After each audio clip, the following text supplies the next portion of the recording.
Will Alicent's new knowledge that Viserys was not picking Aegon to be the king affect the course of the war? Larys is now the master of whispers and not Hand to the King. Which job is better for him? And is there anyone left in Westeros that respects Criston Cole? You'll find out the answer to those questions and more on the Joffrey of Podcasts. I've been very busy. Many important matters require a king's attention. I'm king now. King now. I am king. I am king. I am kiss it. I am kiss it again when I return. Your fingers or your king doesn't fingers discuss your battle plan. He's one, but your fingers or your tongue. I am the king. I'm telling mother. Oh. Guys, welcome to the Joffrey Podcast. We're talking season 2, episode 3 of House of the Dragons. My name's Bubba, and with me, as always, is the good King Jaehaerys's bastard grandson, Catfish. Catfish, how you doing? I'm doing great, Bubba. I am semi-excited to break down this episode of House of the Dragon, but I am super excited to play the games that we play and do some silliness, as well as we got some real serious discussions to go on tonight, Bubba. We do. So we got the match games. Don't forget, you're going to choose Team Green or Team Black and our MVP of the episode. The MVP is not necessarily on the winning team. All right, Catfish. Season 2, episode 3, House of the Dragon. We have queens meeting queens. A lot of things going on. What is your rating out of 10 for episode 3? Bubba, I'm going to give this 6.5 out of 10 quadruple R's. Wait, quadruple R's? Yeah, that stands for Rhaenys, rattles, and also rallies for Rhaenys. She's at the beginning of the episode. Yeah, she's given the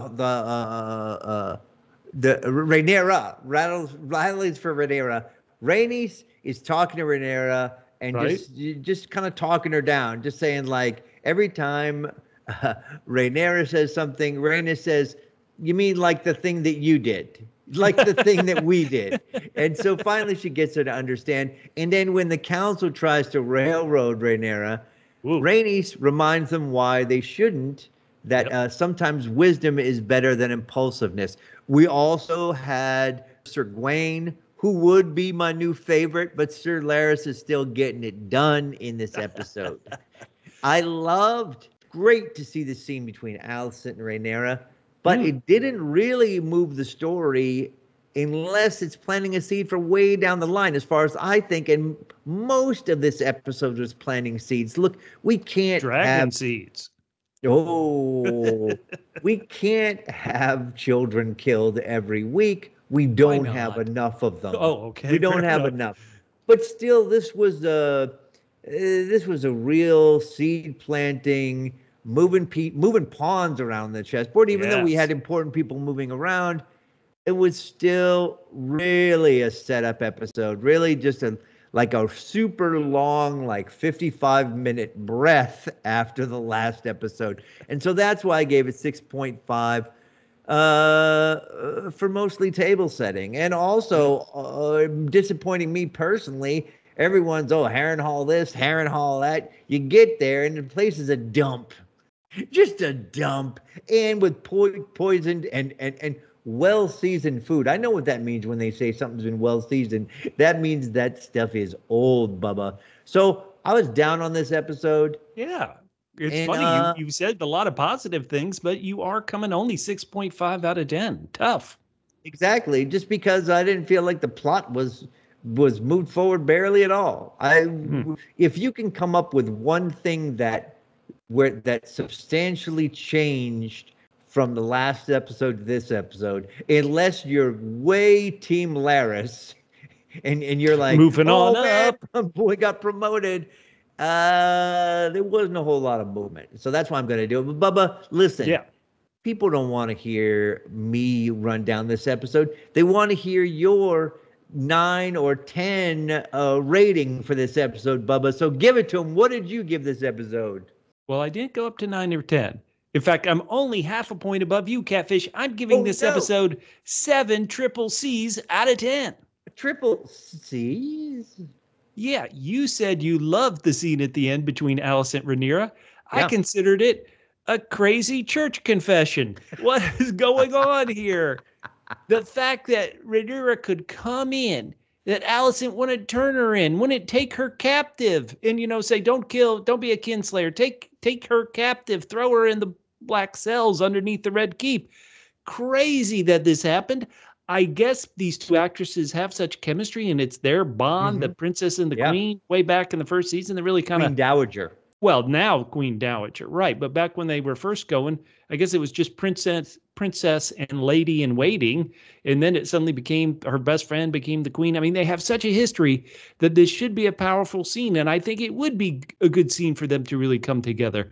But in this context, I didn't buy it. Now, I went 7 out of 10. And I'll agree with you, Catfish, a lot of table setting. But I liked most of it. I really did. And I am going to get in trouble with so many listeners. But the online community for House of the Dragon is so anti-Criston Cole that at times I'm like, compared to who? He's not, he's bad, but he's not the worst. And I thought he had a great moment in this episode that we're going to talk about in a bit. So I'm a bit down on it, but I think this episode could pay off wonders for the rest of the season. So 7 out of 10, you're 6.5 out of 10. Mm-hmm.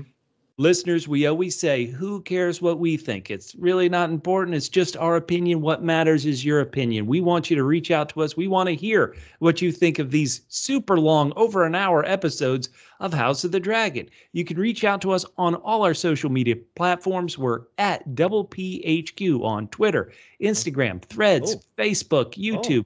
That's the word double, a single letter P for podcast, HQ for headquarters, at PHQ. If you're watching on YouTube, please give this a like, go down, leave us a comment, subscribe. We want you on this journey with us. And if you're upset that we're a bit down on this episode, tell us why we're wrong. We certainly can understand and hear reasons why we should be higher, why you loved it. Maybe you're tougher on it than us. Please let us know. We are here, your two online friends, to talk about this great show with you. Absolutely, Bubba. Hey, the one person that you shouldn't reach out to is Fabien Frankel, the guy who plays Criston Cole, who's had limited comments on Instagram due to harassment since House of the Dragon Season 2 began. I'm with you, Bubba. No one's going after foot fetisher Larys. Huh? Right. His Instagram is probably filled with inappropriate feet images, but this poor actor is getting attacked on Instagram. And I want to say, I mentioned this comment we got. I put it in here. We got a comment from somebody on YouTube who said, the issue is the actor who portrays Criston Cole is probably the worst actor in the whole show. Now, I'm not 100% sure I agree with that. I probably don't want to attack any actors. We sometimes make fun of Myseria's accent. We sometimes make fun of certain things. But I actually think Fabien Frankel's doing an okay job, a good job, since he's got so many people passionate and hating him, which is kind of what the show wants you to feel towards him. But definitely, if you've heard that, write to us. Go to our YouTube comments and write to us all the terrible things you feel about Criston Cole. How about that? I think he's doing a great job. I mean, there are, in a way, except for Mysaria, it would not be an insult to say he was the worst actor on this show. There's a lot of great acting on this show. There is. But I think despite all that, I think he's doing a great job. And look, I'm the first person to call people out, which I shouldn't, because it could bite me in the big old butt. But I call people out. I'm already calling Mysaria out again. Bubba. Yeah. Did she become very, very British tonight? You know what? When you are kind of a spy master, you have to play to the audience you're talking to. She's talking to Rhaenyra. Rhaenyra wants to hear her own voice back to her. It works. Here, I never attack child actors, but if you are an actor on a Song of Ice and Fire TV show and your character's name is Joffrey, you got to bring it. You can't cry in your mother's skirts. I mean, no one is up there with His Grace King Joffrey, the namesake of this podcast. But 6-year-old actor. Somebody get into that kid's mentions. Tear him up. All right, Bubba. Listen, we got to get into this because this episode was long and these podcasts are even longer. I got to get to sleep. Bubba, Let's start off with our first match game. Bubba, you post this everywhere. Twitter, Instagram, Threads. It's on our YouTube community page. We ask these questions. We come up with responses right away. Sometimes they're not great, but we're allowing you to think about it and then come up with better answers. Answers. That's my excuse for our listeners having better answers than us, is that they have more time. They probably are just funnier than we are. So all that matters is we're getting feedback and we will read it. Please try to respond that night. That way we can get your answers on the pod right away. But if we don't get them until the following week or until later, we will read them the week. This is going to happen this week. We're going to read some of our match game responses from last night. But let's get to the first one, Bubba. The first House of the Dragon match game. Bubba, do you want to read it? Harrenhal is such a ruin. How much of a ruin is it? Even blank wouldn't live there. All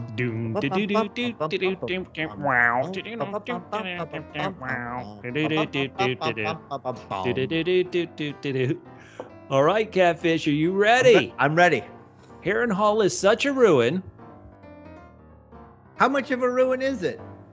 Even blank wouldn't live there. Hot pie. No. That's right. It's an old callback to the Game of Thrones. Oh.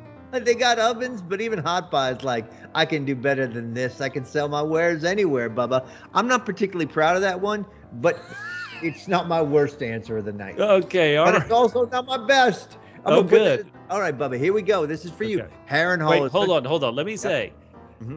We have listeners on YouTube, on audio podcasts, Stitcher, Spotify, Apple Podcasts. We have them everywhere.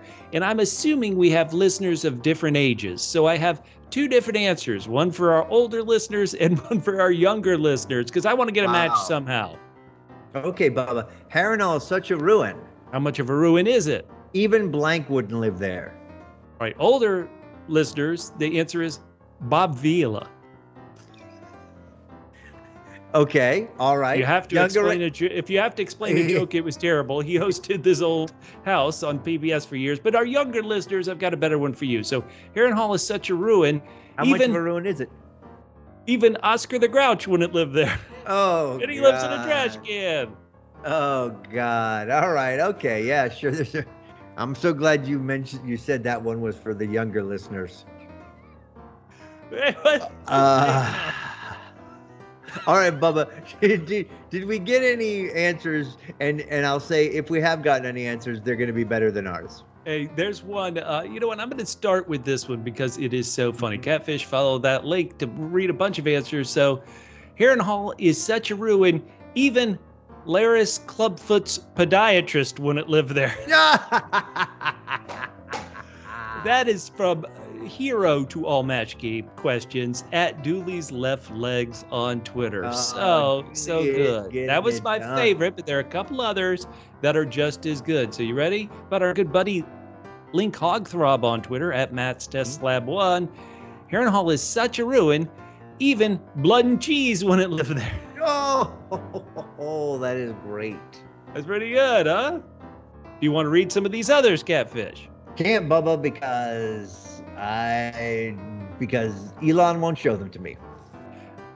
You mean you have to be logged in to see them? Yeah, that is exactly right. I can see your posts, but not the replies. Oh my goodness gracious. All right, I am the listeners. We will have Catfish read some of these answers in the next one. Love it. In the next section. But anyway, I'll read the rest of these, I guess. Okay, so yeah, do it. Harrenhal is such a ruin. How much of a ruin is it? Even the flea-bottom hoarders wouldn't live there. Pretty good. That's I like it. I like it. I like it. BTMac11 on Twitter. It's our good buddy Jack Klompus.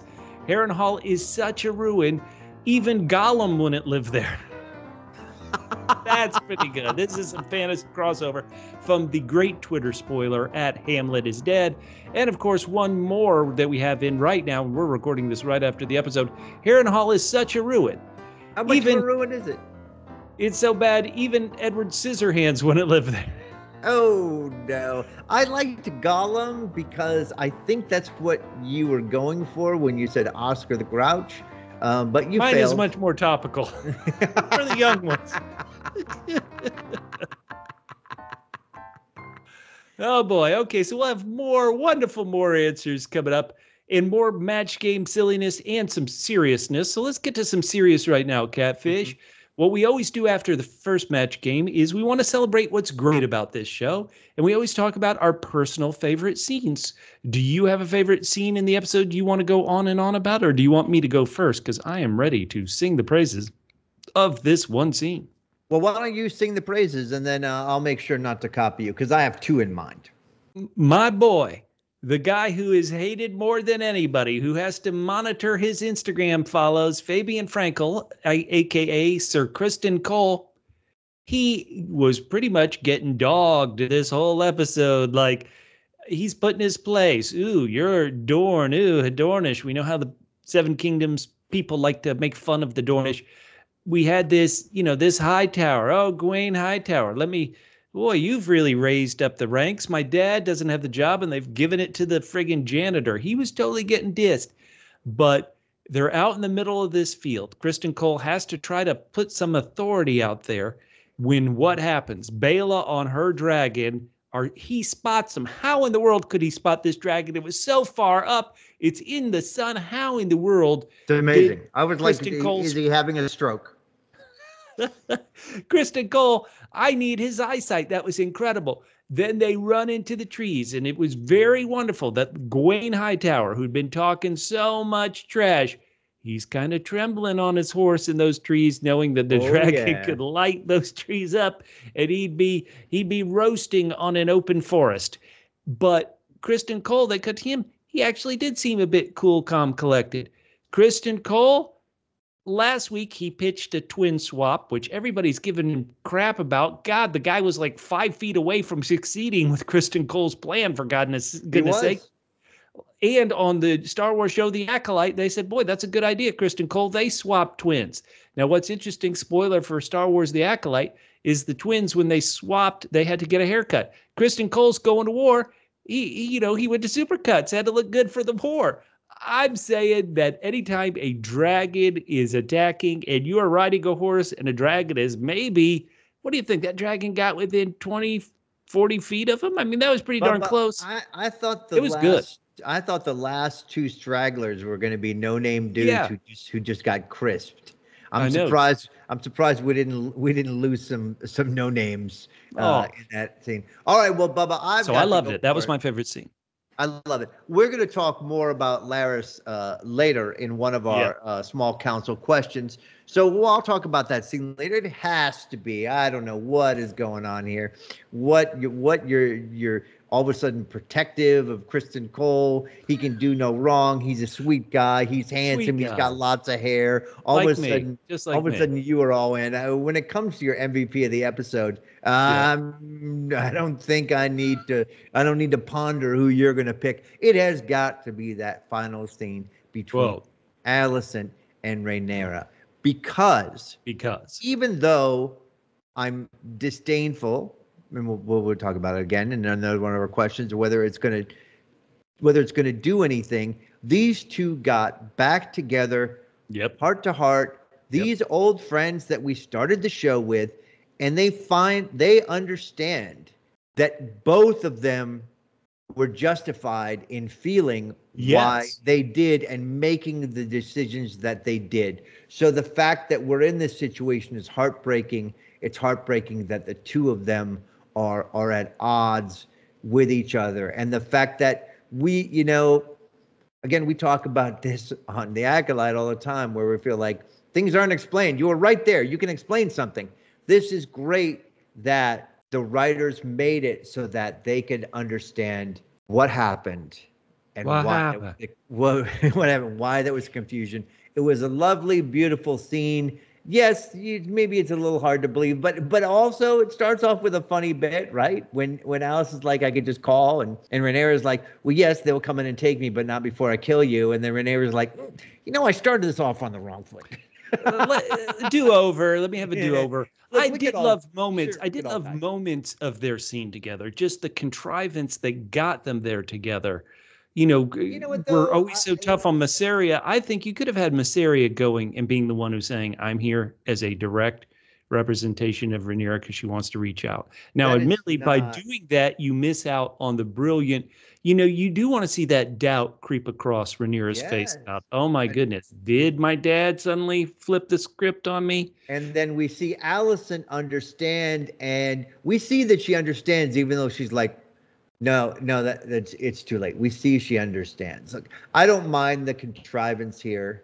Okay. We needed to see these two characters together. So however it works, whatever kind of cosplay Rhaenyra has to do is fine with me.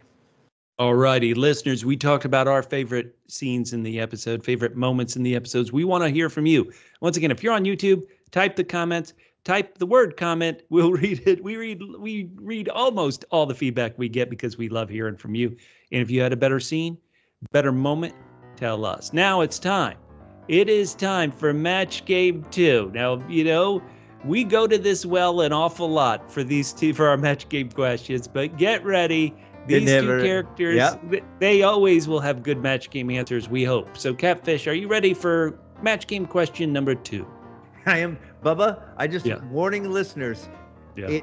This is my best answer of the night. Oh, no. And so just know, whatever happens, any answer after this is not going to be as good. Oh, really lowering the bar there. Lowering the bar. All righty, so here we go. Go ahead. Lord Hand Criston Cole asked Queen Alicent for her favor. She gave him a handkerchief, but what he wanted was her blank. All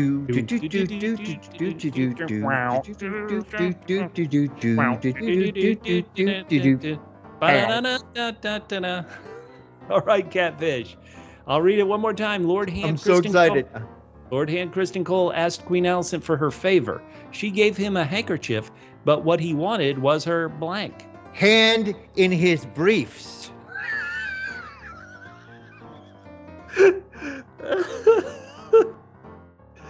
Oh my God. Boy, you went so far to get there. You went so far. I couldn't be prouder of myself than I am at this moment. It was like there was an answer, and you're like, well, there's one way over there. Let me get that one. But he used the word hand, and then it rhymed with handkerchief. Come on. Okay, fair enough. Very good. Very good. Okay. All right, Bubba, here we go. I need time to recover. Because it was so majestic. Okay. Get ready for how lame but theoretically wise mine is. Read it to me. Okay, here we go. Lord Hand Criston Cole asked Queen Alicent for her favor. She gave him a handkerchief, but what he wanted was her... Lord Hand. Yeah, okay, the silence is deadly. Let me use yours again. Sure. He wanted her hand to his chief. No, he wanted her hand in his briefs. Oh, his hand in her briefs. Okay, that's good. Okay, very, very good. Oh boy. Oh Lord. Okay. All right, Bubba. This may end Match Game these answers. We've got some answers here, and I can't wait. All right. Let's read this one from Jeff Perro on Twitter. Jeff Perro says, Lord Hand Criston Cole asked Queen Alicent for a favor. She gave him a handkerchief, but what he wanted was her umbrella. It's so rainy in Westeros today. Oh my goodness. Okay. She gave him a handkerchief, but what he wanted was her virtue. Over and over again on a horse in a camp tent while killing a Rosby or a Stokesworth. Kinky threesomes like that. The virtue answer, and then the way more too much detail, is from our good buddy Double M at Murdoch at Musical Concepts on Twitter. All right, you're going to have to explain our old friend Jack Klompus at BTMac11's answer to me, Bubba. It sounds amazing, but I don't understand it. She gave him a handkerchief, but what he wanted was her to send Rhaenyra a raven with an upside-down pineapple. I have to... You have to explain it. Look, our boy Jack Klompus does not, BT Mac 11 does not let us down. No, he is very smart, but he might be too smart for us on this specific answer. Wait, why are you restricting that? He may be just too smart for us in general, not just on this specific answer. All right, okay. Enough. Oh, wait a minute. Hold on. Okay, okay. Here we go. Yeah. Quick Google search shows that an upside-down pineapple, if you see that, it's actually an identifying symbol that swingers use to recognize other people in public. Actually, that is too smart for us. That's pretty good. Oh, and you know what? What? That is probably more information than I needed to know about Jack Klompus. Now we know. All right, so here we go. Sir Criston Cole asked for a favor. She gave him a handkerchief, but what he wanted was her to return the favor for once. Oh, there you go. There you go at Dooley's left legs. Oh, pretty good. Pretty good. Finally. All right, that is beautiful. Oh my God. Hold on. There's Matt. Did you see Matt's test lab? He gave us 2 answers for this, and I kind of like his second one. So I'm gonna read that one. You ready? Go for it. Criston Cole asked Queen Alicent for her favor. She gave him a handkerchief, but what he wanted was for her royal flavor.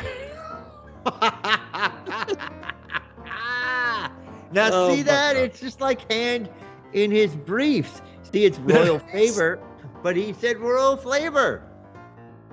Dooley, you're my man. That is what he said. That's what he said. There's no doubt he said that. I wish I had time to actually think of answers instead of sending out all these damn tweets. Well, that's too bad. Because my answers have been terrible tonight. But I supposedly have a chance with the third question, but I haven't come up with an answer to that either. Okay, right. Catfish, it's time for the character rundown. Let's get back into serious territory. All right, let's just mention it. The Game of Thrones tapestry is going to change, just like the House of the Dragon tapestry credits are going to change, just like the Game of Thrones credits change, just like House of the Dragon kind of blood flow opening credits changed in season 1. Here in season 2, they are adding to the tapestry. We see the dead prince with his head sewn on this week in the tapestry. We see the hanged rat catchers in the tapestry. It kind of moves fast, but I almost think it's possible we saw dead Eric and Eric in blood in the tapestry. Ooh, ice cold beginning. Catfish, which character do you want to tackle first? Do you want to tackle a huge character like Daemon, or do you want to tackle, if not the small folks, some of the smaller houses like the Brackens and Blackwoods? Where do you want to go? Well, we started off with this. This is a great scene because these are a great scene. I guess we would call these the middle folk. Not only are these two families that have lived next to each other, and of course, when you live next to somebody, you can get into some stuff. One of them is taking one side, the other one is taking the other. Guy with a beautiful sword, a long, luscious head of hair, and absolutely scared crapless, says, essentially, I'll fight you for it. And then all of a sudden, Bubba, we cut. It's on that same field. Wonderful cut. Wonderful cut. Thousands of, even Ms. Catfish was like, holy cow, look at all the people dead. I think this is the guy, right? This is the guy. And then the funny thing is, maybe it's a little hard to tell. I mean, he's still got his house sigil on and the whole thing. But definitely when it pans all the way up to that, the hilt of his sword was very distinct. And you're like, yeah, that guy got by his own sword. Well, it was the classic line, "You wouldn't dare." And of course, last week, King Aegon was like, "Oh, I dared and I liked it." And this week, we saw somebody else was told, "Hey, you wouldn't dare." And to me, this is great cinematography. In a lot of classes you take about camera movement, it says, a movement should kind of show something. Why are we doing this tilt up and zoom out? Well, it's to reveal, to give the audience more information. So it's like, you wouldn't dare. We cut to a close-up of the guy who's saying you wouldn't dare, and he's dead. And then you're like, oh, okay, well, he apparently is dared. And then, as you said, when it zoomed out and we have the burning mill in the background and all those dead. Holy smokes. Now, these families didn't like each other. You know, it's like, hey, you move the fence, don't move the fence. This is our land, that's your land. But do you think, and of course, we've just, we've barely seen them, even though there's a chance one of these guys with the sword is the little kid who killed somebody in season 1 when Rhaenyra was looking for suitors and a young kid was like, I'll marry you. In case he wasn't, do you think these families, because they hated each other anyway, is it the fact that the Targaryens are fighting amongst themselves, gave them the freedom to do a battle? Or do you think, and again, this is just based on one little scene, that these guys were always going to fight, and so really we can't blame the Targaryen civil war on this incredibly bloody battle? No, I think 100% you can blame the civil war on it. If they had hassles before, they would have taken it to the king, and the king would have decided. In this case, they don't have an agreed upon king to take it to, or a king to say, stop messing around, right? So either way, so I think it just gives them an excuse to say, like, okay, now we can take this into our own hands. No one is going to come down on us for this. So, yeah, lovely. This happened. This is, again, a lot of worry about the small folk, but never any talk about the middle folk, and here they are. I care about the middle class. What is great, and we haven't talked about it too much, but okay, these are neighbors who, there's a civil war, they can battle and they can kill each other. Yeah. We pretty much cut to a scene where 2 brothers are dead because of this Targaryen civil war. What's interesting is last week we didn't really talk about them too much because once again, it felt like they were just being set up. But we had those brothers at the shipyard, Adam and Alan. And it's like, one wants to fight, one is like, fighting ain't so good. This Targaryen family, because they're so powerful, they are the royal family. Are they going to split? They're splitting families apart. They're allowing neighbors to really kill each other. I mean, this is, if you fight with your sibling, it can stay within the family. But what we're seeing here is it could destroy 7 kingdoms. Whoa. Absolutely it will. And let's talk about Team Dragonstone, since we did cut to the dead Eric and Eric, and talk through Dragonstone. One of the things I've kind of been consistent on, and I hate to say it, is I always talk about, I don't really feel like I know Rhaenyra's kids quite as well as I know Alicent's. Like, they spend so much time with Alicent's 3 kids, even though she has a 4th that is off somewhere. We spend so much time with Alicent's 3 kids that I think we really know them. This week was a super long episode. They have just a bit of shading, but I feel like it's almost the first shading. I feel like I'm getting to know Alicent's kids. Her oldest, Jace, he's upset. He's like, look, my brother is dead. They're sending somebody to kill you, Mom, here in your bedchamber. He's getting angry. He's getting some almost shading.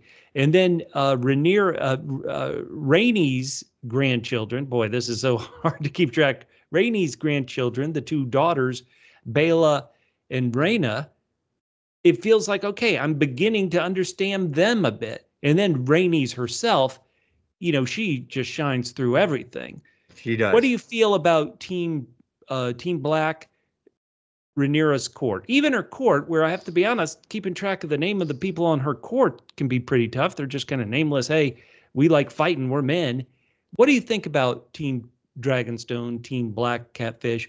Was there one character in particular that stood out to you? Or let's talk through all of them. And sadly, Masiri is on that team too.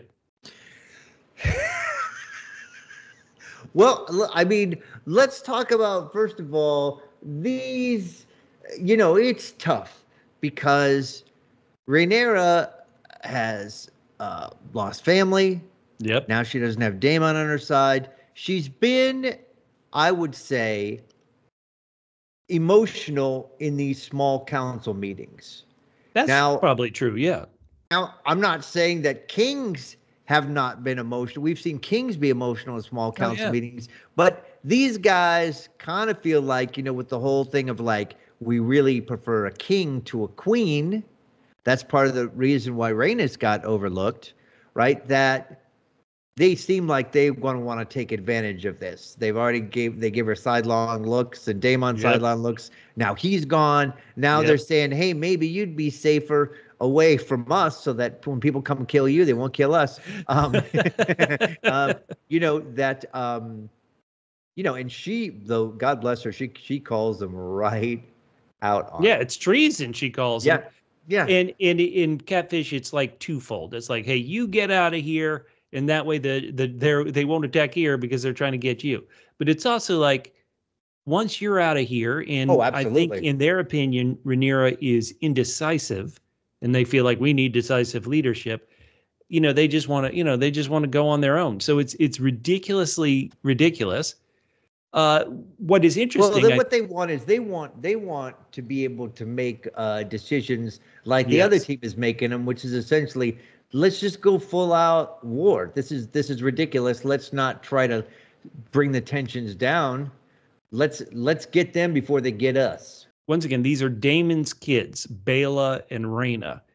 Rhaenyra, you got to be paying close attention, but Rhaenyra doesn't have a dragon yet. She didn't have a dragon. She thought maybe she could get her mother's dragon. Her uncle, cousin, boy, I'm so confused. Well, whoever, her uncle, Aemon, stole the dragon before she could get it, possibly. So anyway, Rhaenyra, your job, you've got the fire of your dad, Daemon, in you, but your job is going to be sent with these 3 young kids, the oldest is 6, to keep them safe out in the Vale. Yet it sure is like, what we can tell about her is she's like, she wants to fight, she wants to contribute, but it's almost like, you don't have a dragon, so babysit. Right, and they send her out there with 2 dragon eggs inside of what looks like a Traeger grill. They close the lid on that thing, and they're like, let's put this to 350 and just keep them warm. You got to smoke them out. Smokers are so good. Do I have enough pellets for the journey? Now, probably the most, what's the word I'm looking for? The most well-adjusted, maybe, of Team Rhaenyra, Team Black so far, is the relationship between Corlys and his wife, the queen who never was, Rhaenys. They are talking at the ship. Of course, they're kind of talking behind Rhaenyra's back. They're like, what in the world's she going to do? They talk also, hey, Corlys, your heir, your heir was Luke. He became dragon dung. He became dragon food. Now your heir is, of course, 6-year-old Joffrey. And then you really have to remember, Joffrey is one of the strong boys. He's the youngest strong boy. Dare I say it, he's not of mixed race. He's obviously doesn't really have any of Corlys' blood in him. This is kind of what I'm a little is confused pitching about. Rhaenyra, hey, make Rhaenyra your heir to Driftmark. Right, and none of them, they sort of allied over the conversation that I'm sure they should have had, which is, it's clear these are not his relations. These are not his grandchildren. But last year he was like, they don't remember blood, they remember names, history. And so if that's his... As far as I'm concerned, if you don't have those beautiful effing dreadlocks, you're not part of that house. Well, that certainly feels the way it is. What's interesting is that by, sending everybody away, the only family member that is kind of constantly at Dragonstone is her oldest son, Jacaerys. And there's a scene, very short scene in the episode, where Rhaenyra is alone in her castle. Just last week, I believe, she was there playing with her youngest kids. Her husband, Daemon, is gone. She does have Rhaenys, but of course, Rhaenys really lives at a different island, Driftmark, and probably not always there. And so she does have a small council, but it's a bit like, what's going to go on? And at the end of the episode, listen, Baela comes back. Baela says, hey, I'm pretty sure I saw Criston Cole and soldiers. And once again, her people are like, what are we going to do? We got to do something. We got to do something. And that's where she talks to Mysaria, comes up with a plan. Hey, let's talk to Alicent, and led to the scene we've already discussed. How do you, before we get to Daemon, how do you feel Team Blacks are doing?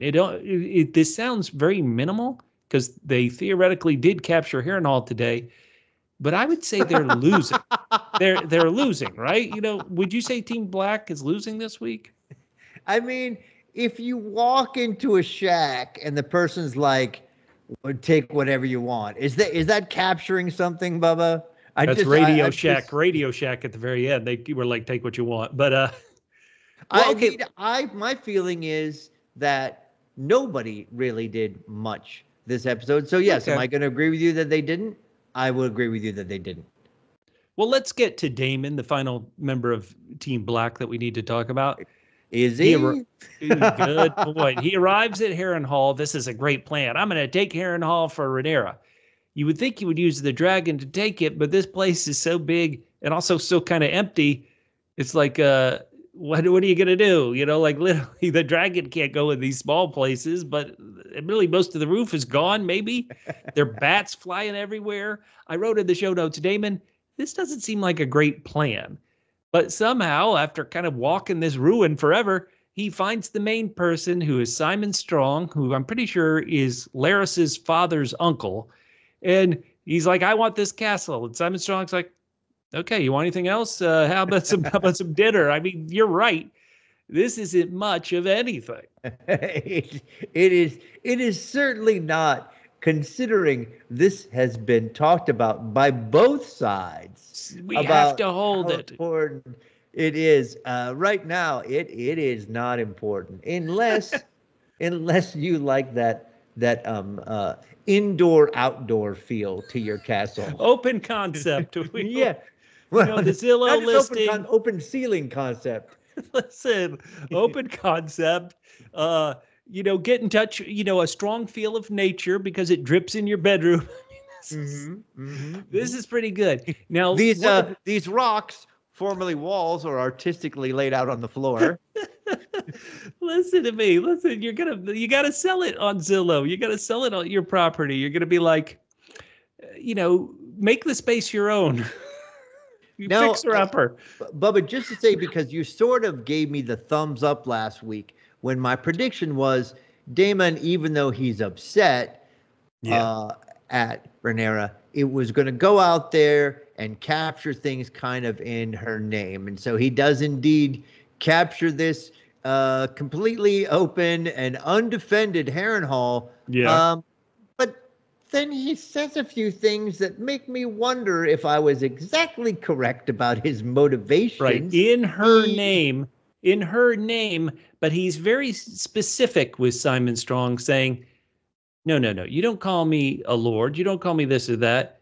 You call me your grace, my grace. That's kind of what the king gets. That's what the queen gets. And he wants it. And you hear that and you're like, okay, now again, his plan is like, let's get all the one good thing about Harrenhal is a lot of space. So you get 40,000 troops here, you get them all together, you plan, and then you march to King's Landing and you take it out. But also while you're there, you can do some construction projects. Speaking of Bob Vila, there's my match game answer. Let's go. There it is.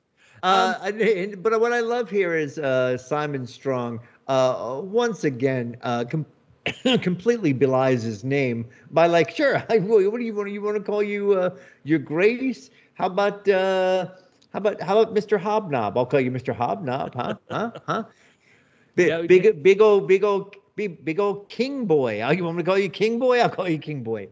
Now, Daemon, he's afraid of being poisoned. He puts if I don't know if this is part of the dream or not, but he blocks his doors with the sword so nobody can come in and kill him when he's sleeping. This is not a good look. And now he's kind of having these daydreams, night terrors, whatever it is. He sees a young version of Rhaenyra sewing the head back on the prince. Whoa. He goes to a weirwood tree, and remember, everybody from Game of Thrones, these are these white trees with red leaves on them that the northern people always said those are the old gods. They have power. And as he's there, kind of near this weirwood tree, a woman approaches him and tells him, you're going to die in this place. What do you think, Catfish? He wants to be called your grace. He's having visions. He seemingly has a bloodlust, but how can you have a bloodlust when there's nobody to fight? I mean, what thoughts on Daemon, the final member of Team Black, Catfish? Well, I'm curious because, I feel like we and the show have gone back and forth on him. Seemed like he was going to be a big part of things. And then even though, yes, he has done some, he has set some things in motion with some of his actions. For sure. He's been a little less involved. Yes. So I'm curious, I wonder, I mean, we all know Matt Smith who plays him, great actor. Yes. But I wonder if he had this, only you can answer this as a book reader, whether he'd already been given an outsized role on this show compared to the book, and whether they're going to have that conflict going forward as well. I guess what I would say is that he is definitely, like he did this. Generally, even though the book is, never 100% confirms anything, he's on the path that the book kind of had him. He did this, he went here, he did that. So he hasn't because I don't want to spoil this for people who haven't read the book, who may read it in the future. So far, nobody is going to, I think, yell that, oh, this isn't book accurate yet. Maybe some of his motivations, some of his behavior, some of his, it's like you're saying, he's almost off the board. He's on the board, but he's off the board at this empty castle. It'll be interesting. Listeners, let us know. Do you like what Daemon has done this season? He caused a lot of mischief and death in episode 1. He seemingly had a falling out with his wife, the queen, in episode 2.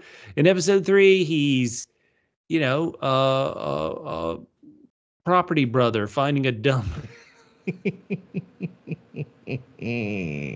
All right, so if we've talked about the blacks, Catfish, let's go to the greens. And let's do it. The first green we see is Criston Cole. He's brooding. He's kind of leaning over his chair. He's like, what am I going to do? Is he, I mean, this is something we need to read. Is he like, good grief, I'm hand to the king. What am I going to do? Is he, all right, we're about to go to war. I'm kind of going to steel myself up. There are green banners of the gold dragon being put up in the Red Keep.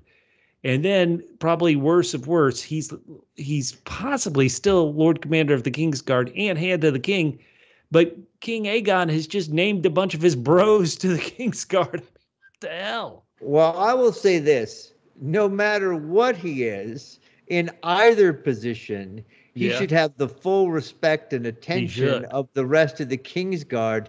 And let me tell you, Bubba, I have never seen anybody take so long to come to so little attention when their boss shows up in a military organization. They're like, well, here he is. All right, hold on. We're getting there. Oh, I got a little crick in my back. Hold on, I'll be up in a second. This is terrible, Catfish, but it's almost like these bros, you would think they were kind of, if not, the upper class, they were kind of, upper middle, maybe lower upper class. These guys, and once again, it keeps getting brought up, Criston Cole, he wasn't, flea bottom low. He has a last name. He comes from a family you've heard of, Cole, but it feels like there's this status thing where not even on the small council, people really kind of want to, like you said, give him the respect the hand of the king should get. No, but you keep reminding me whenever I make fun of your idol and who you aspire to be, Criston Cole, that he's one of the few people that's actually been out there and doing this. He went to war, he fought. So shouldn't he have the respect no matter what station he came from? Isn't it, can't you still, you fight your way to lands, you fight your way to respectability? I'm wondering if there's another reason why these guys are like, I just think. Oh, do you think maybe they know you got your position because you're in tight with the queen? But the Dowager Queen is almost kind of cold to him in this episode. Very cold. Deservedly so. Hey, no. But for some reason, he just does not have their respect. Now, King Aegon, he does want some fighting. He's like, yeah, come on. Call it what you will. I call it a war. Let's go. Let's do something. And he also wants his brother, Aemond, out there fighting, or at the very least himself. And everybody in this episode is coming up with ways to tell Aegon, not you, not today. You don't get to fight. No fun for you. So what do you think about Aegon? Is it smart? He does have a dragon. He can fly it. He could control it. Or is it stupid that he would go fight? What do you think? Well, their plan right now is just as we didn't talk about this, that it also, the other side's plan is, look, once we bring dragons into this is just a whole new situation. Exactly. I don't understand that, because it's like, if you're going to fight, you're going to fight. You're going to bring all your weapons. Well, they're using dragons defensively. They're like, Aemond, he can't go because we need his giant dragon Vhagar here at King's Landing to, defend us from attack. So everybody seems to be using their dragons right now for defense or for scouting. Nobody's using them for offensive yet. But that's kind of what it feels like Aegon wants to do. Tell that to Criston Cole and Gwen. Well, that's true, but she was told, remember, when Baela goes back to Rhaenyra, she's like, listen, you told me not to engage. I didn't really engage. So even there, nobody's truly offensive with these dragons yet. Okay, so I think that'd be one reason they wouldn't want him to go, because he's just full of anger. Maybe also they just nobody trusts him. They don't want him to be ordering them around. Let's face it, these guys don't want Criston Cole ordering them around. No, they definitely don't want the king ordering them around. And the new guy who showed up, one of Alicent's brothers, Gawain Hightower, he is like number one. He is great. He is great. I love cocky SOBs, but he doesn't want to listen to Criston Cole. We talked about it in my favorite scene. He doesn't, but we're going to put all our armies together. I do think that's smart of Alicent, saying, listen, everybody's going to do it. They march out. A raven is pecking out the hanging cheese's eye. Oh, love it. Catfish, we have a match game about it. But what do you think of this moment? Does Criston think, hey, I want to die. I'm going to die. And so I want Alicent to kind of tell me she has emotional feelings for me. Why was Alicent so hesitant to kind of, give him the dang handkerchief? What's going on there? What do you think? Well, I do think that, there's a lot of guilt. This is a heady mix here between these two, right? Yes. It's like guilt, shame, and lust. That is a powerful, powerful musk. That's how Criston Cole smells. Yeah. Guilt, shame, and lust. By Criston Cole. There you go. But so I think that's what it is. He has been by her side. He's done everything he wants. Yes. He just wants a token, and she's just like, basically, while my grandkid was getting killed, you were doing the job I asked you to do, but not the job you should have been doing. Awkward. Well, speaking of awkward, we talked about how Alicent couldn't really even comfort her kids last week. She's very much, she doesn't know how to communicate with them. They were children of duty, maybe not of passion with her relationship with King Viserys, the decrepit. And so we have this scene where Alicent is trying to, cheer up Helaena. Helaena is trying to compartmentalize her son's death. I shouldn't be that upset. Kids die all the time. I'll think of the poor. Their kids die. Whoa. Well, I would say this, Bubba. I asked for it last week. I was like, we don't really know much about Helaena. And she may have actually said more words tonight in this one scene than she has in the entirety of the rest of the episodes. So it was, and this is why I want to see more from her, because it was interesting. I didn't take that just as compartmentalization. It's like she has strange thoughts. And in this show, strange thoughts are thoughts about people other than you. Non-strange thoughts are thinking just about yourself and how you're affected by everything. Of course. So Helaena is the oddball here. Without knowing, I'm not sure that Alicent 100% came in, sort of check in with how Helena's feeling about seeing her getting mobbed up by Criston Cole, but it was definitely on the agenda somewhere. Whoa. And Helaena sort of gives her a pass. Well, she says, I forgive you. So. Right. Whoa. Does that end up sending Alicent to the giant sept where she has that meeting with Rhaenyra? Whoa. Very, very awkward. Now, your boy, Larys. We're going to have a lot of Larys talk in the small council debate, but let's give him a little shout out here. He's effective. You talk about the political game. Mm-hmm. This is very much a political move. He doesn't want King Aegon out there fighting, and he figures, well, this would be the best way. What's going to keep him here? keep him here is he's told, you leave, your mom takes over, little boy. Love it.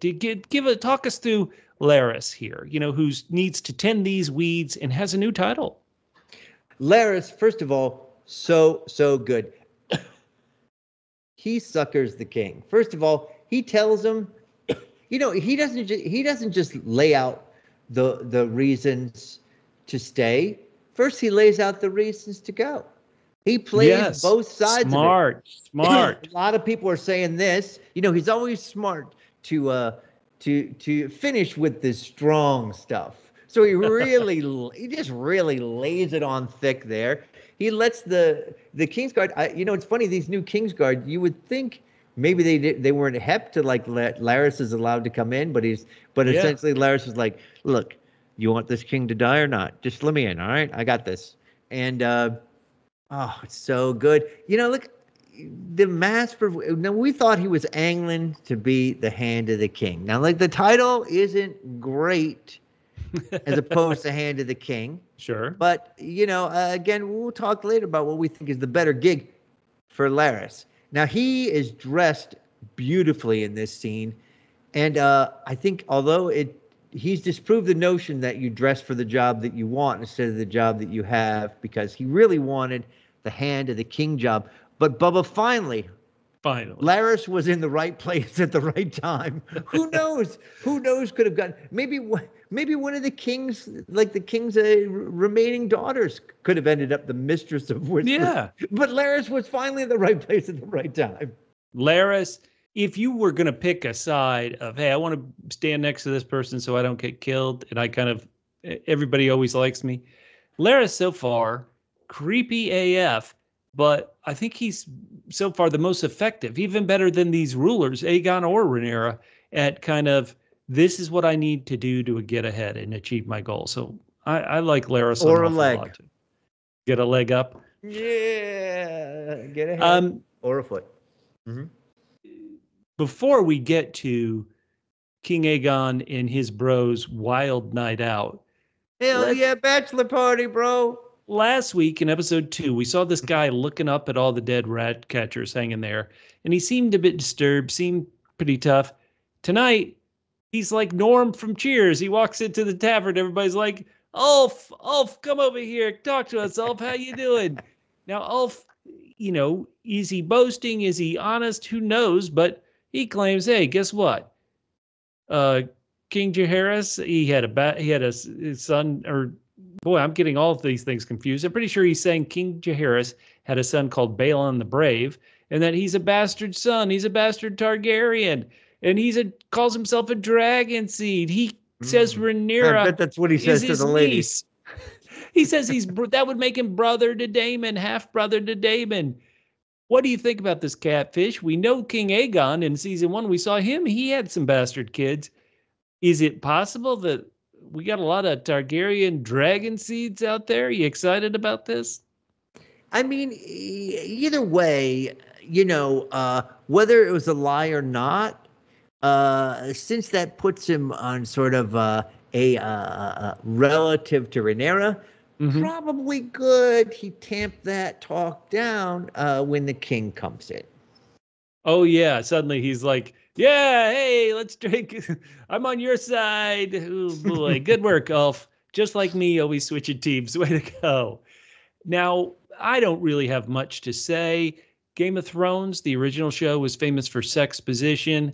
It's possibly insight into Aegon's character, certainly insight into Aemon's character. Do you have any thoughts you want to talk about, or just the adult content we saw when we went to see Sylvie in the brothel, Catfish? I mean, first of all, it was either too dark or lacking. Probably, maybe too dark. Definitely not enough. I mean, Bubba, we're watching Babylon Berlin. I feel like I got more action in Babylon Berlin. Well, I'm pretty sure there was oral sex pretty well demonstrated in I'm going to scene. have to go back and watch that episode very carefully, Bubba. Maybe I was taking notes at the time because, damn, even though our boy Aemon is far more intimidating and far more frightening, he gets found in a very compromising position emotionally. Yes. If he was, if physically, if he was in there and he was like, it was like women and boys and monkeys swinging on ladders, and he was just doing them all, that would have not been it. But he gets found in an emotionally compromising position, and he just goes weak. And I wonder if he is going to make his brother and all the people who saw that pay for what they saw. He walks out, and the only sex position I saw was Aemon's staff as he walked out. Well, he rides the biggest dragon, but he's not packing the biggest dragon. Not that I'm the judge. You know, whatever. You do whatever. Speak for yourself. I would have been intimidated. I wouldn't want to have to follow that train into the station, if you know what I mean. Okay, now we're being so silly. Let's do a match game, Catfish. I love it. You read this question. This is ridiculous. All right, so that was it, Bubba. The last one. Yeah. And inner briefs. That was the magic for me. Okay. This is probably the worst. All right. Although the king is allowing the Kingsguard to break their vow of chastity, he's not allowing them to blank anymore. All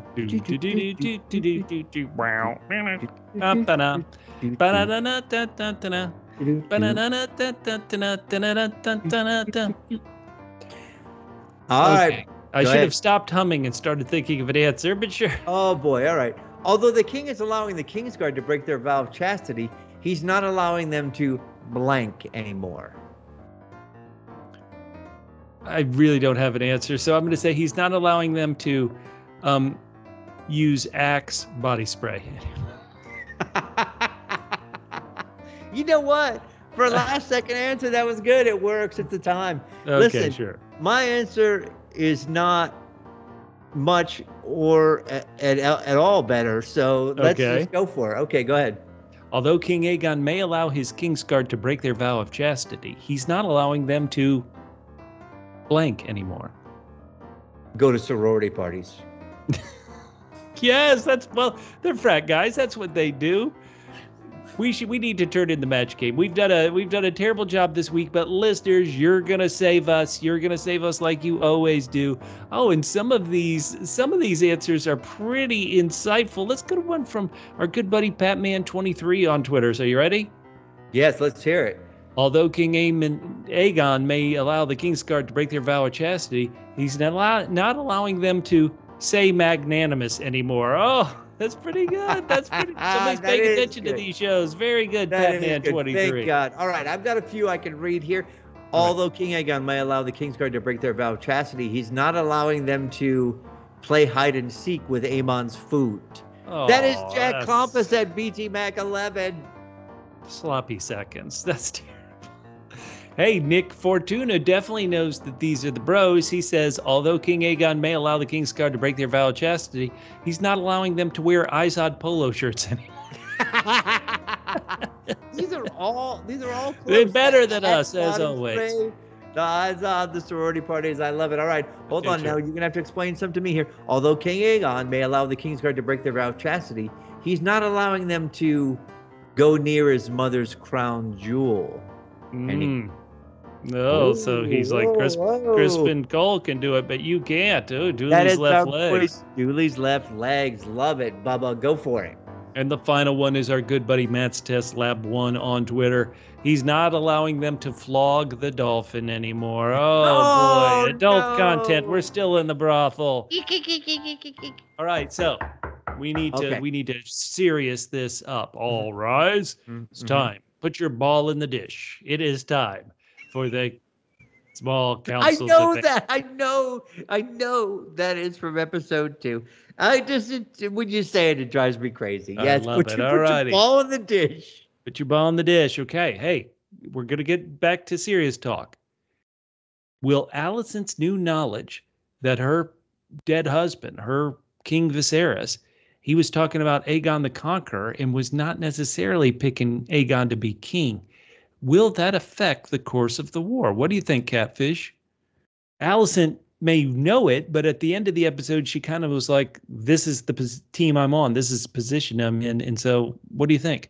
Well, also, who does she have really, that is really fully on her side. Maybe Criston Cole.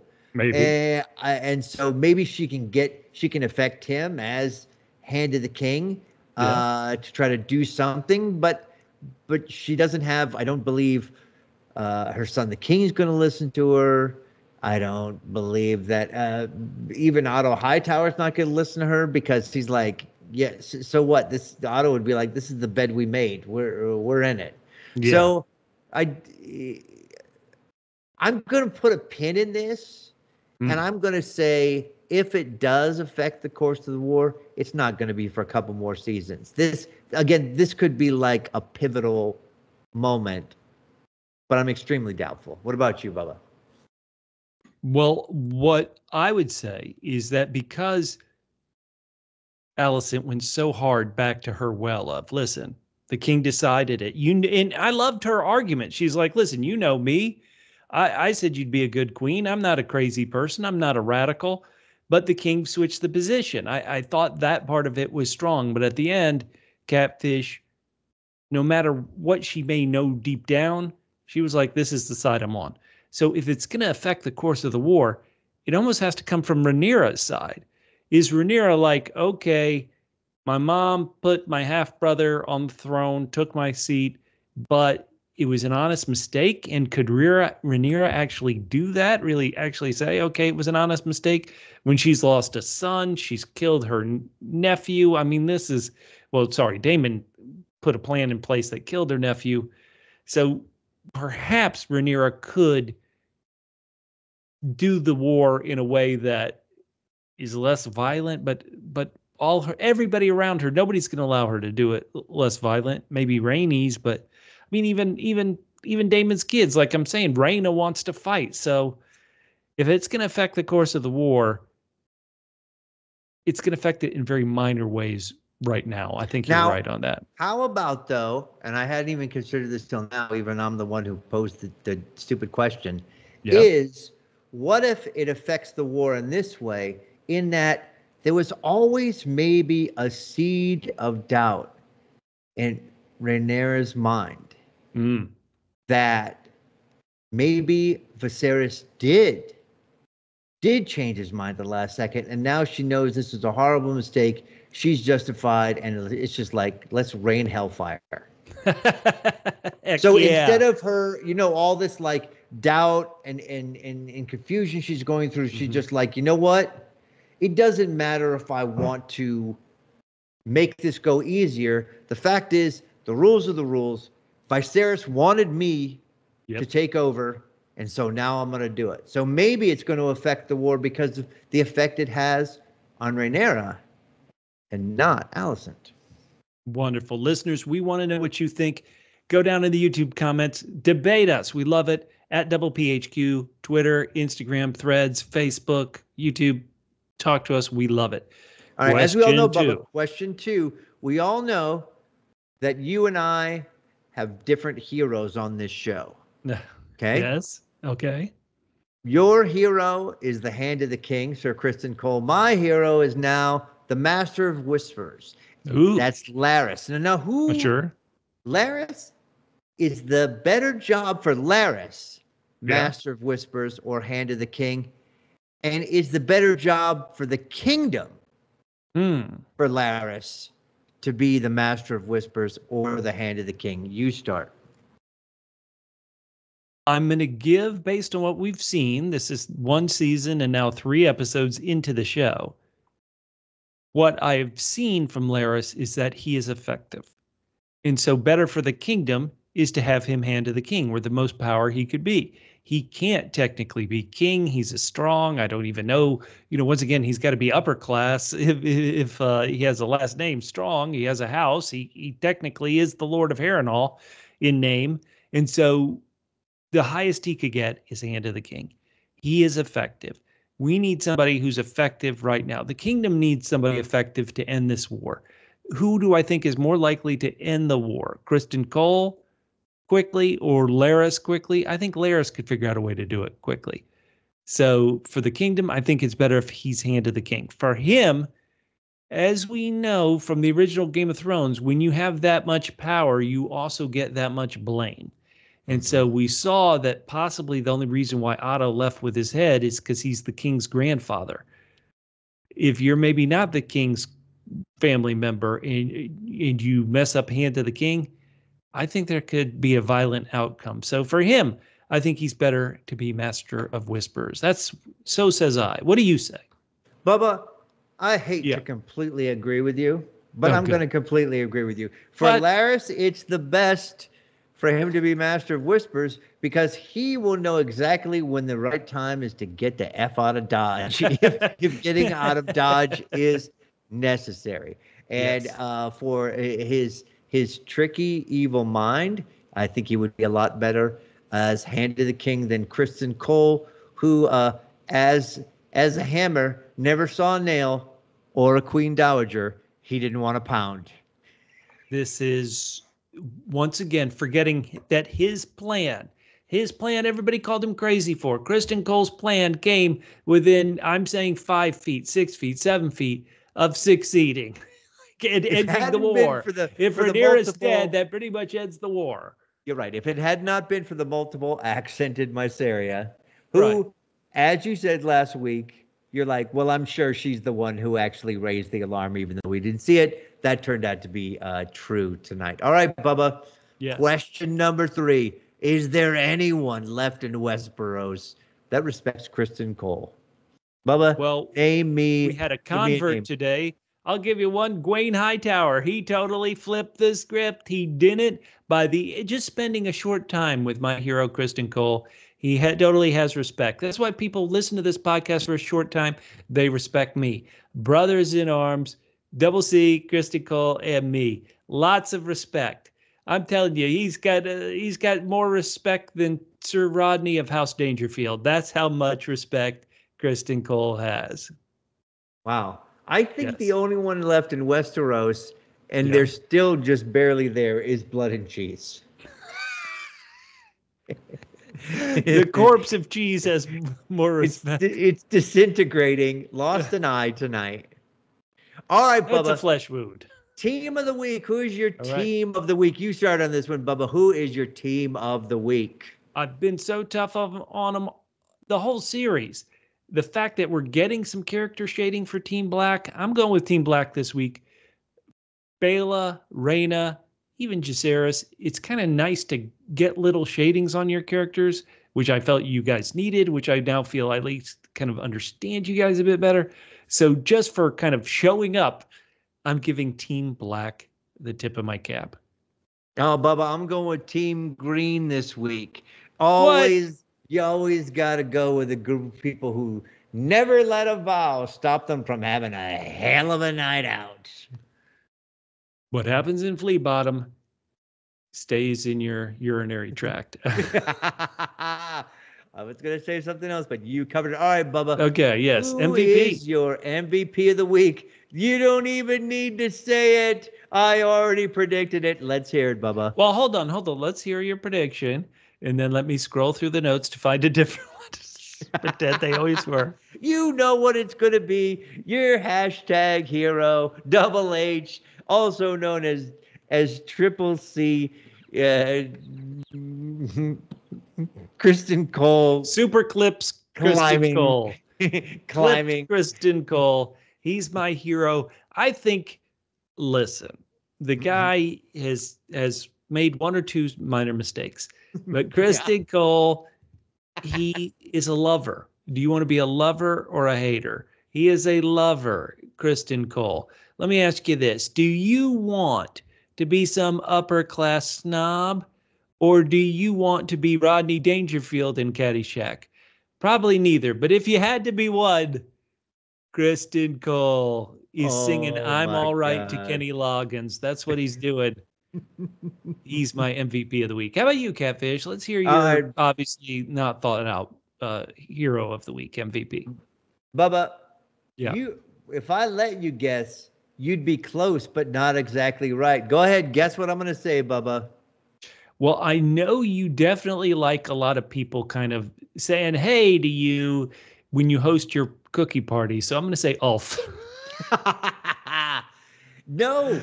No. It's not Larys. It's Larys's Uncle Simon Strong. What? You got to appreciate a guy who is not willing to defend a complete crap hole. You want it? It's yours. Look, we got these great peas. They've been sitting out for 3 weeks. Have a bite. That's my hero. Simon, you've earned it.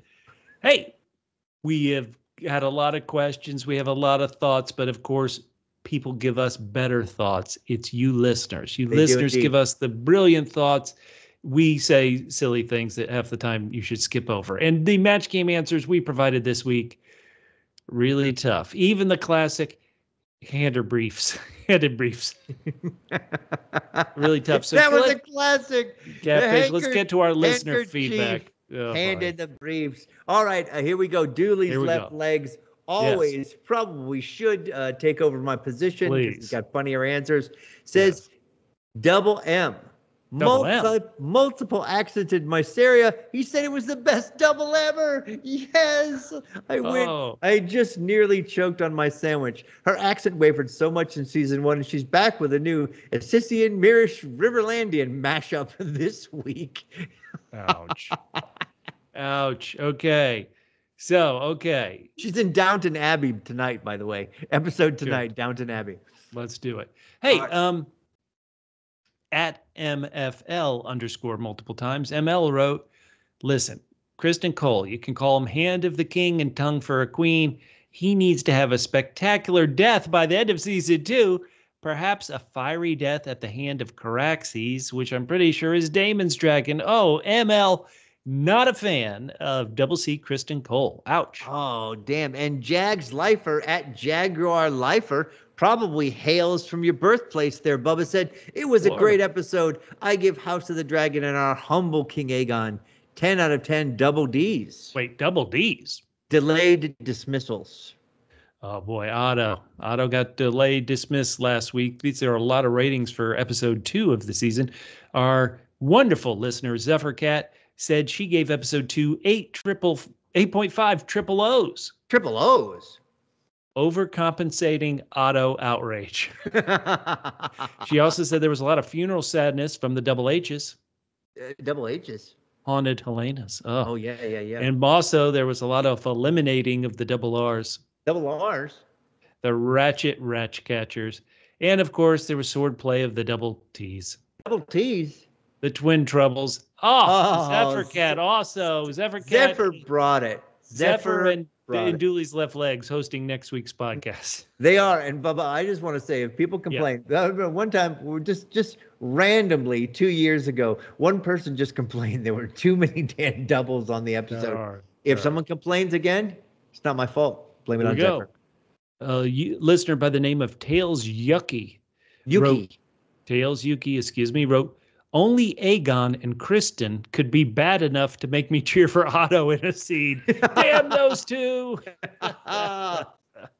Oh, man. Alexander Romero says ratings were down because the Max app is dog poop.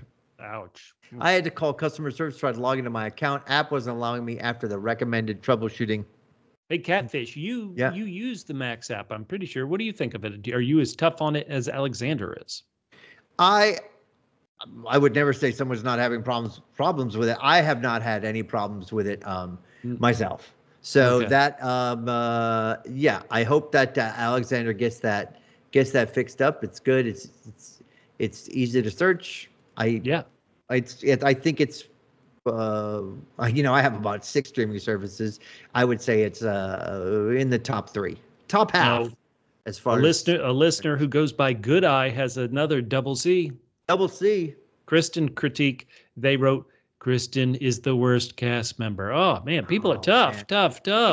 You know what? I think I'm with you, Bubba. I think people need to try to separate the what the character's doing from what the actor is doing. I think the actor's doing a good job. If you disagree, that's fine. That's your opinion. But I think that the actor is doing a good job. A good friend of ours who's a big actor, Heath, who's at Heath Actor on Twitter, he says, House of the Dragon is really good so far. However, I don't like any of the characters. Alicent is the one I like the most. They should have put Catfish and Sean Bean in the cast so people could like it. And then he said, hey, everybody, be sure to check out Heath's movie, Star City, now on video on demand. That Love is it. awesome. Thank you, Heath. I am really sympathizing with Heath. I have watched shows where I didn't empathize with any of the characters. Maybe maybe he doesn't like them, but I would feel you have to at least sympathize or empathize with any of them. Otherwise, I have stopped watching shows just because I'm like, I just don't get any of these people. So hopefully it gets better. Maybe what the solution for this is? More Larys. More. Well, somebody people definitely don't like on Instagram. Tarika Wrights gave us this feedback on the episode. She said the recently deceased Cargyle twins from episode 2 were the type of men who Criston Cole thinks he is. He thinks he's a man of honor, but really it was those twins who are. That is Tarika. Very sharp response. And Seth Bell answers our question. Match Criston game. Cole match game. Nand hang in the hand of the king. More like hand in the queen. Oh, terrible. But this is a great one. I love it. Francine Betancourt. Criston Cole named hand of the king while Alicent calls him my personal dick. Hey, now, Francine, keep it She clean. meant Richard. All right, please, if you have any answer for tonight's match game, we've already been embarrassed several times over, so we don't mind being embarrassed more. Please leave us any comments. Tell us we're wrong. Yes. Tell us we're right. But tell us that I'm right, Catfish is right, and Bubba is wrong, because that's what I prefer. But tell us we're right, we're wrong. We would love any comments, any feedback on any of the social medias. On social medias, Instagram, whatever the other one is, Bubba. Threads, sure. No, I'm not on Facebook. Threads. I'm on Facebook. All right, I am at G to the Man. That's GEETOTHEMAN. You're also on Blue Sky, Catfish, I'm pretty sure. Right, thank you. My name's Bubba. You can find me on all social media at Fit and Trim. That's FITTENTRIM at Fit and Trim on social media like Twitter.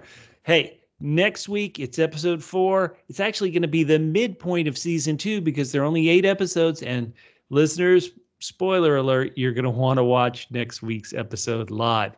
For everybody here at the Joffrey Podcast, my name's Bubba. You can find me on Twitter at the places I've already said.